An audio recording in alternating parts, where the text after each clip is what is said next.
Hello everybody, Andrew Casey at Hypersanity Books for Kids.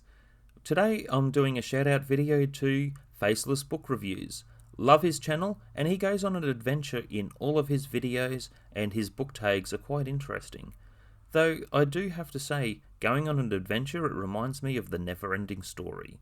I'll be doing this video into 3 parts. Part 1 is focused on the first half of the book and the first movie, as well as comparing the second half of the book to the second movie.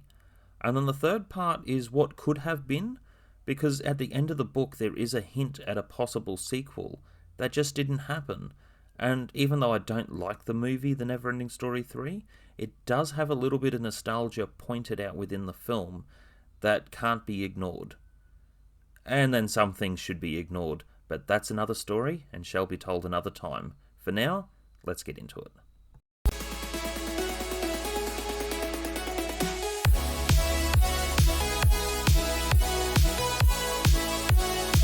Number 1. Michael Ende. The author has created so many books between, I believe it says 22, some sources say 30 books, and not all were translated into English from German. With the author, his biggest legacy is The Never-Ending Story. He has done other books. There was another mirror book about a mirror world, which was a potential sequel to The Never-Ending Story, because within the end, there is other confirmed points on entering into Fantasia, which they call Fantastica in the book, in more sources than one, not just through The Never-Ending Story. Number 2. Protagonist or deuteragonist?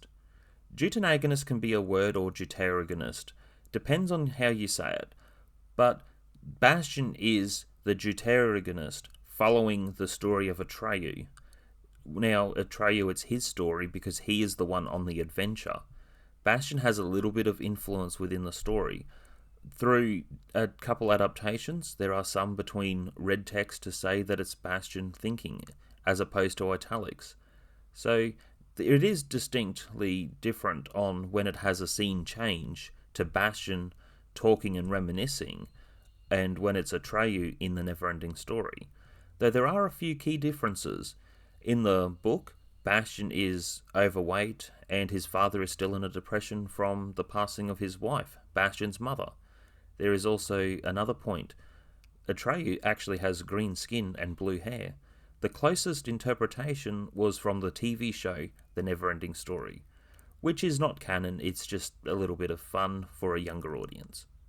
Number 3. Say My Name.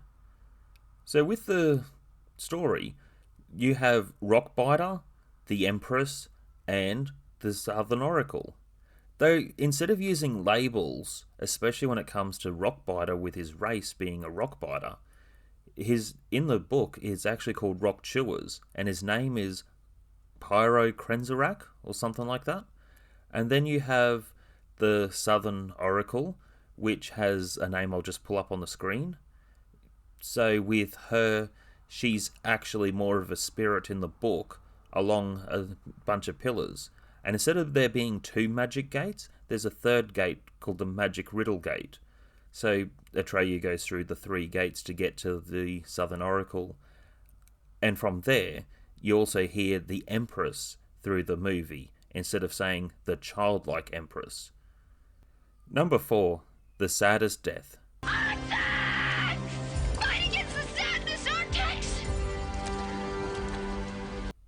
The saddest death in the movie and in the book is Artax. Now with Artax, in the book, it's not as tragic as it is with the movie being a real horse. In the book, Artax is a talking horse, of course.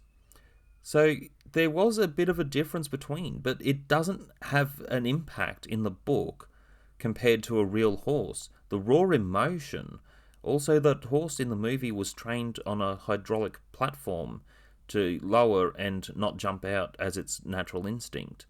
So there was a part where the scene is feeling believable, though the animal was never harmed on set. Stupid horse! You gotta move or you'll die! Number 5. Breaking the Fourth Wall.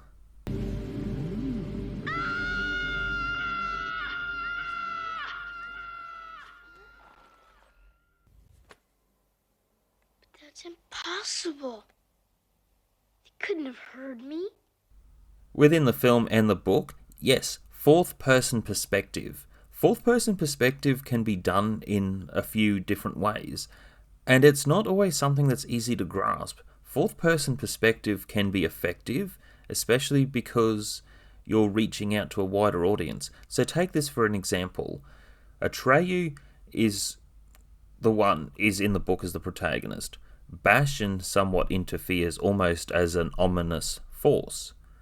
Though within the book, you have the projection of Atreyu to Morla, then to the reaction to the reader.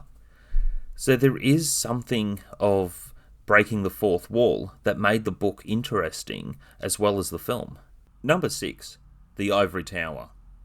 Big Head is actually the closest interpretation within the cartoon and the third movie. In the first movie, there was something more charming about the character they had in place. I actually prefer this interpretation of the one to look over the Empress. Though in the Ivory Tower, you also notice there are other characters from pop culture at the time. If you've never heard of Gumby, you're not missing anything, but he's there. You also have Ewoks, Yoda, Chewbacca. So yeah, some things from the Star Wars galaxy are far, far away is in Fantasia. Though I also found I appreciated that Steven Spielberg helped with the end production of The Neverending Story to help Wolfgang Petersen, though I didn't feel that the pop culture took over with the film. Unlike some other things today, it's too in your face, but having the hidden Easter eggs and gems in the film, I do appreciate it. Number 7, Atreyu the Warrior. Seeing the movie, it is confirmed that he has to go on the mission alone. And the reason is not to have any other influence besides Bastian being the one to follow the story, to find the cure for the Empress. That's the premise of the story, of the reason Atreyu's on a quest. In the book, there are a couple fight scenes where he's fighting some other monsters in the Swamps of Sadness before the death of Artax. He also ends up on a spider's web where Falkor picks him up. Falkor is also confirmed to be more of a real dragon than the dragon that we know, though there is something else that says that he is white in the book, and a different way that Falkor is just a charming, lovable character. I was trying to Sneak away. Yeah. I mean, no. I like children. Later in the film, as we know, Atreyu falls off Falkor. That was actually caused by air elementals, or as they say in the book, air giants, for a fighting in the sky. And there was no way they could not escape that. But that was not the nothing that caused Atreyu to fall off Falkor. The nothing is just something that's taking away sections of their world. Though it also confirmed another character that I think needs recognition that's in the book that was not in the film. Number 8. Opposites. Bastian is the opposite to Atreyu, so when Atreyu is reading the Neverending Story, it introduces Atreyu, and I believe by some sort of manifestation of some sort of history in the Native American history, I believe there's some sort of way of an interpretation that created Atreyu, though Atreyu was different as mentioned in the book. Though there are different other opposites, such as Big Head, and the opposite is Triface. Then there is the Empress, whose opposite is actually Gala, not Ziada. So Gala, the evil princess, she casts a spell for an enchanted chain on Gamork, and she can only be the one to remove the chain, as far as Gamork knows. It explains that he tries to chew his way through the chain. It explained that Gala cast the spell, and then she jumped into the nothing to die. So it is also confirmed that characters know they're going to die, and she does one of the worst things that she could do to something else just as evil as her. So I don't know, there's that certain part of completely giving up because the nothing is a force or something because of people losing their ways. And as Gamork talked about, people who have no hopes and dreams are easy to control. So his whole motive is actually quite dark, to wanting to destroy the fabric of human fantasy, which is part of the story that fantasy is necessary. Number 9. Climax. Within the book, yes, it's written like a climax, even though it's the halfway point of the book, because of where the story is ending at this particular point.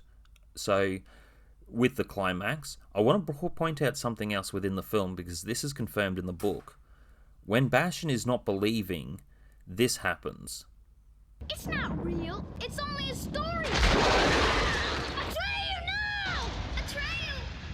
Atreyu hit his head and he is dead, because of Bastian not believing and having faith within the fantasy.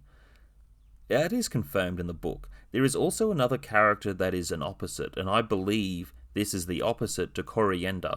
So Coriander is the one who holds the Neverending Story in the bookstore, but the one on the opposite end is the bookkeeper, which is known as Old Man of Wandering Mountain. So he actually reads the story as the story is happening. And this happened in the Neverending Story 3. The Empress, seeking counsel because of desperation, is to go from the Ivory Tower with her servants to his location, which is close, within the water.